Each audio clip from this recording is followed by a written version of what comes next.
Tall buildings are thoroughly tested. Gavin Davis examines the stability of the Pharos. There's no doubt this would have been a very challenging structure to build, but to build something that's supposedly 400 feet tall or more would have been very difficult at that time. When comparing the Pharos with one of the Great Pyramids, for example, you can see that there's a great difference because the pyramids are inherently more stable structure.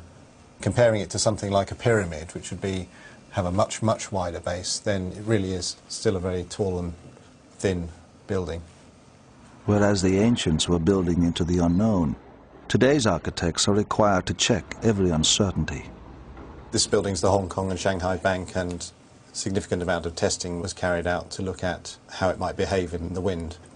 The computer these days allows us to eliminate even the most unlikely problem areas from buildings, which means that we can design closer to the edge and design buildings that perform better. Today's architectural wonders stand within the safeguards of science and technology. The seven wonders have become icons of the ancient world.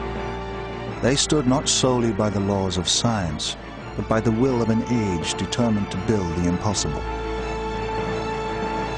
The seven ancient wonders were part of an age of optimism, an attempt to use technology to the limit, to go further than people had ever gone before in creating these massive monumental structures.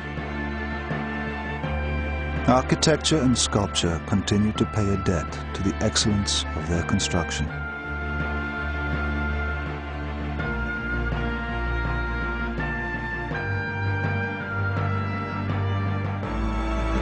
Still, there is this notion that in antiquity there were seven structures that were the epitome of magnificence.